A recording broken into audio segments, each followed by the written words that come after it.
So we've been talking about mini treatment plans, and let me just give an example. And the way that I tend to do mini treatment plans is on a whiteboard with a client right in a discussion where we're looking at a pattern and then we're talking about what we're going to do to get it to change. And this would typically happen after we've done multiple chain analyses. So we're looking for common links that happen either in the same target behavior across time or across different targets. So something that is common to leading up to self-injury, to problems that happen in therapy and interfere with therapy, problems that happen in the person's life.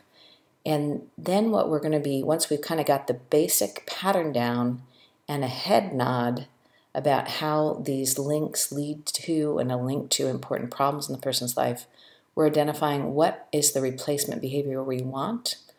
And then typically, I'm first going to be looking at a mini treatment plan that has to do with behavioral rehearsal. How can we get a new behavior, this new replacement behavior going?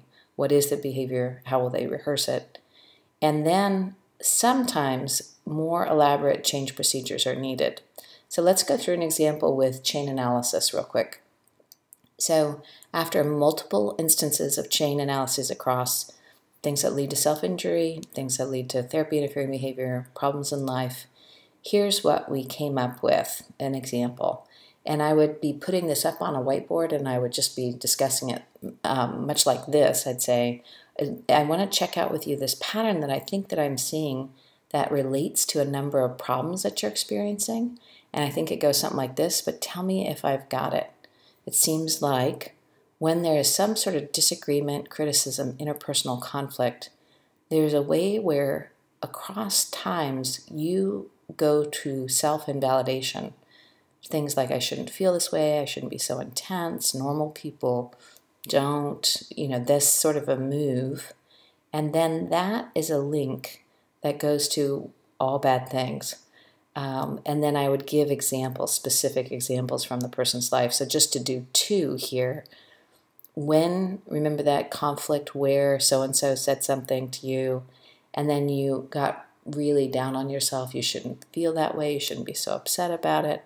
And then what ended up happening was you were not as assertive, you didn't use that reaction of yours to make you make a better request and say no to some of the stuff you didn't want. And then that led to bad things in that relationship. It kind of fell apart, remember that? And then I would go through in a similar way other examples, and especially if it links to a high order primary target, I would draw out that link. So once you start to get into that sort of self-invalidating spiral, you remember all the similar things and start to ruminate on all the things that set off shame, and you end up in this sort of shame tornado, as one person put it, that really increases the chance. It seems a common link to self-injury and increased suicide ideation. So what do we want to do? Does that seem right? I would ask, and I'd get the head nod. And then I'd say, so what do we want to do about this? We want to catch self-invalidation and start to replace it with self-validation. And so that's going to look like two things. We're going to both increase self-validation and decrease self-invalidation. And then here are the steps. Now these are specific ones that I've used for a specific person I was working with. You might have different ones, but just as an example, to the task analysis, like how do you get from being very self-invalidating to being more self-validating in the same context here? You have to notice that you're doing self-invalidation. You have to let go of it, in other words, actively disrupt the rumination that can happen. And then you have to practice self-validation. And so, in DBT, there's different levels of validation when you think about validating somebody else, and you're going to do that to yourself. You're going to be the same speaker and observer, listener in the same skin. So you might practice observing and describing emotions, actually doing some of the observe, describe, emotion worksheets, or observe, describe, interpersonal situation sheets, to really accurately see and understand what is going on in those situations for you emotionally, and then finding what is right about it given your history, and what is right about it currently, now, like it's a normative response to be upset. You may feel it more intensely, but nonetheless, it's normal to be upset in that situation. Then similarly, for a lot of folks, self-invalidation functions to disrupt an emotional reaction. It's like you criticize yourself because in some ways that's easier than, say, feeling sad or feeling all of the complicated feelings that are in a situation.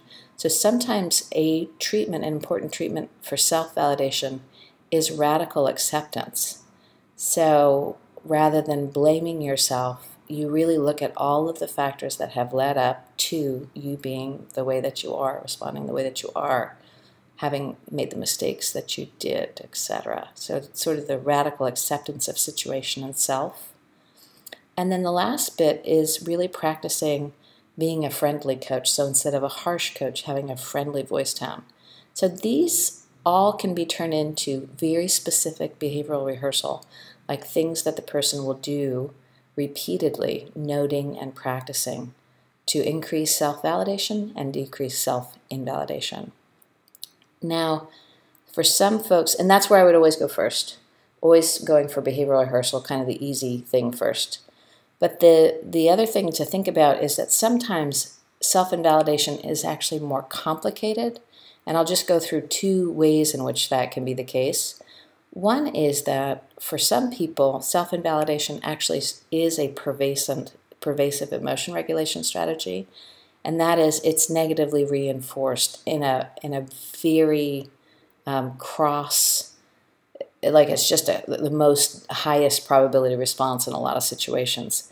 So when a vulnerable emotion starts to fire, self-invalidation comes and then relieves that distressing emotion. So for a lot of folks, as they start to feel vulnerable, they interrupt themselves and self-invalidate. And so this, sometimes what ends up happening in this kind of a situation is that the person has to approach doing the things that in their history perhaps they've been criticized for, or whatever it is that makes them feel vulnerable about it. And it starts to look like exposure and response prevention protocols. So both formally and informally, you might be treating self-invalidation by approaching the feared behavior or primary response, actually expressing it, experiencing it, and then not self-invalidating, or self-invalidating and letting it go and staying with it in the same way you would in an exposure response prevention paradigm. For other folks, it can be helpful to think about it actually as more a respondently conditioned pattern, what Les Greenberg has talked about as a primary maladaptive emotion. And the guy who's written the best, I think, about this is a guy named Roy Crowitz from New Zealand, and I'll share out some of the citations from that. But here what you're thinking about is a cue leads to such intense self-loathing and self-invalidating that you really are going to have to do quite a bit of work to get this to change. So if that was the case, then I would still start with behavioral rehearsal to get what I could, but you'd really want to move into a much more elaborate treatment plan for that kind of a situation. But again, I would be talking about this explicitly with my client. So I hope that's helpful. That's just a kind of little mini bit on mini treatment plans for self-invalidation.